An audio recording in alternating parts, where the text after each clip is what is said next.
And that is why West Hartford, Connecticut is unfair to black and brown people. West Hartford, Connecticut just spent over $4 million on electric school buses. Oh, you don't see the connection? All right, just stick around for a minute or two, and I'll unwrap how unbelievably racist this is. Now, first, we need to go back a little bit to set the groundwork. Connecticut used to be the whitest state. West Hartford, Connecticut was a wealthy and extremely white part of Connecticut. People used to joke that Connecticut was the whitest state, and West Hartford was extremely white. I mean, no, it was not as white as where AOC grew up. That was 99% white elites. Hey, but West Hartford wasn't too far off. I checked the 2000 census, and West Hartford was 86% Caucasian. Now, due to liberal Democrat policies, that number has changed. They turned Hartford into a sanctuary city, which let hundreds, thousands, maybe tens of thousands of people into the community. Now, some would say that is a bad policy and it makes the town worse. I'm not going to say that, but it is an opinion I've heard before. In any case, the demographics of West Hartford have changed, and there are a lot more black and brown people. The 2020 census states that whites are down to 75% of the population. That's a big change in just 20 years. Now, these numbers might seem shocking or even unbelievable, so I have included all the links to census.gov so you can check my math. Now, that, of course, would naturally mean that more minorities would be in the school system.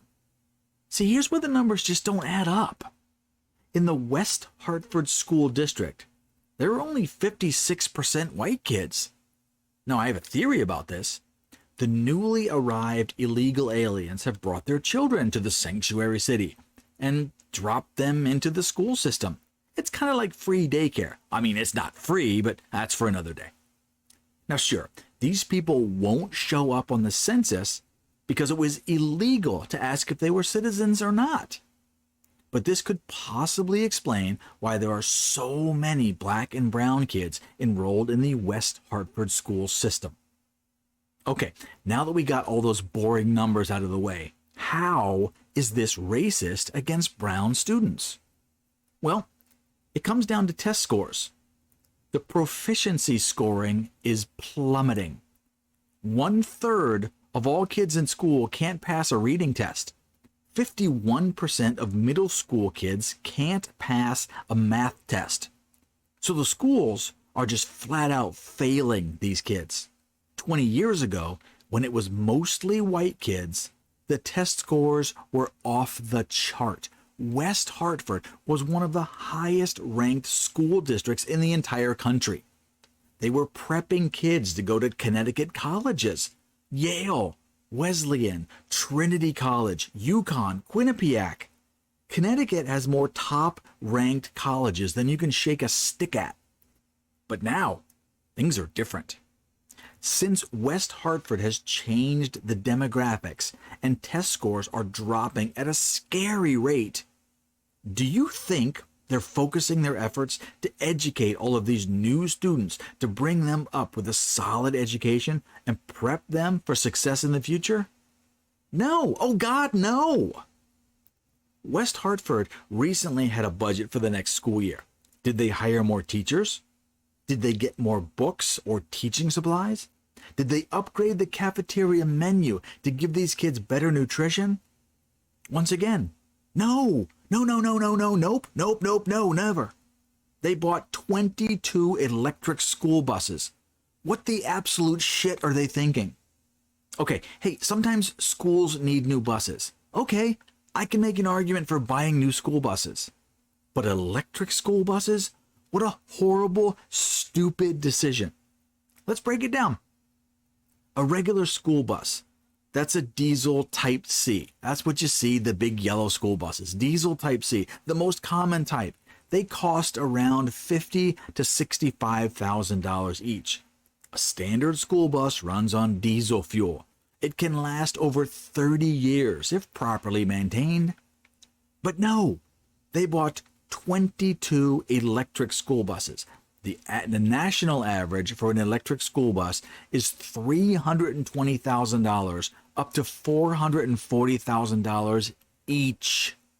However, due to kickbacks, promotions, other political tax theft schemes, West Hartford only paid $200,000 each. That's $4.4 million on 22 new electric school buses. But wait, there's more. Each place where they store these buses overnight now needs a charging station. It costs about $10,000 each to set up these charging stations. And you can't just get 3 or 4. All of these buses need to be charged each day. So you need 22 new charging stations. They all need to be charged at the same time. So there's another $250,000 straight in the trash. Or you need to hire a few people to change the buses when they're charged. You switch them out, charge the empty batteries on one, then switch it out to an empty one, and then keep switching them out all through the night to make sure they're all charged and ready to go when they need them in the morning. It gets a little complicated, but there's money to be spent either way. Now wait, one more thing. Connecticut, it gets cold. Okay, sure, it's not as cold as Minnesota or Nebraska. Hey, but we get snow, and there's quite a few days where it gets well below 0 degrees. Hey, guess what? Electric cars, they don't work in the cold. Neither do buses. The range drops in the cold. Same thing with buses. Electric cars don't charge when it gets too cold. Neither do buses. What are they going to do when buses travel 5 miles, then they run out of electrons? What are they going to call 50,000 Ubers in the morning to get these kids to school? Yeah, good luck. Now, it's known all over the world that electric buses don't work. They've tried this in Germany. They've tried this in all over Europe. They've tried this in residential cities all over the country. They don't work. They never have worked. They're never gonna work. Now, sorry, I'm getting a little frustrated. They don't work. They're crazy expensive. They need constant charging. They have a limited range. They're limited by temperatures. Oh, and those batteries? Yeah, they're not exactly reliable. Or to be quite honest, they're not even really safe.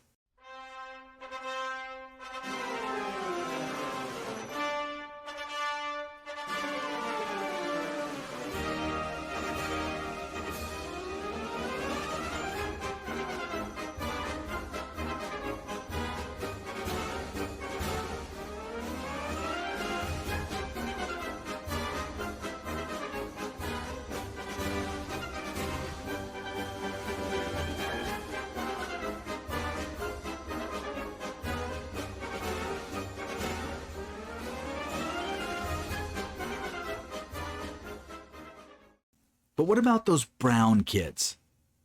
Well, they don't care at all that they're failing reading and math tests.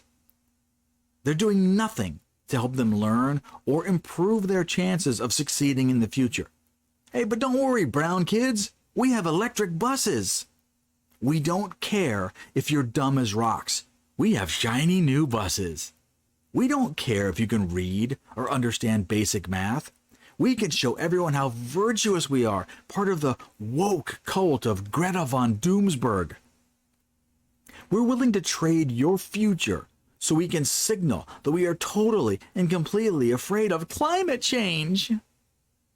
Now, back 20 or 30 years ago, when West Hartford was mostly white kids, they were focused on education. Smartest kids in the country. Now that there's only 50% white kids, they don't care quite as much. Buy electric buses instead of education.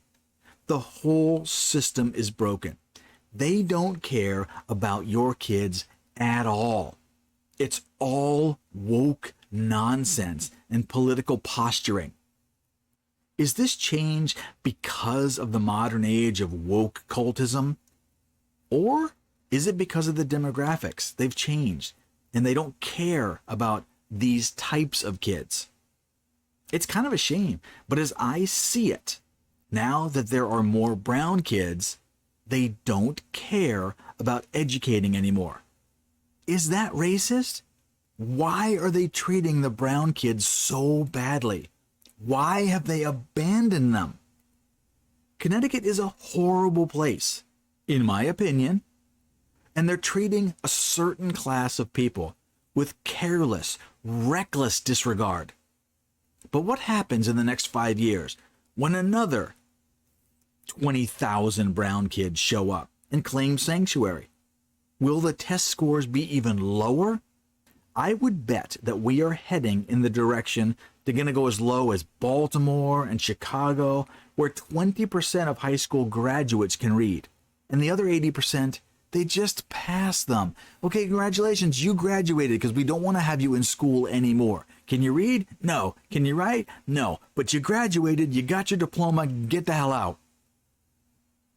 Now, of course, the solution to this is going to be to raise the minimum wage.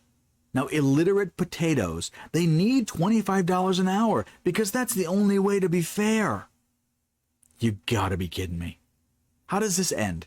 Democrat-controlled regions are going to keep getting worse. They're going to keep getting more dangerous, and they're going to keep getting more desperate.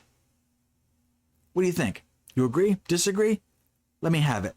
Hey, that dislike button, it's still down below. If you disagree, have at it. See you tomorrow.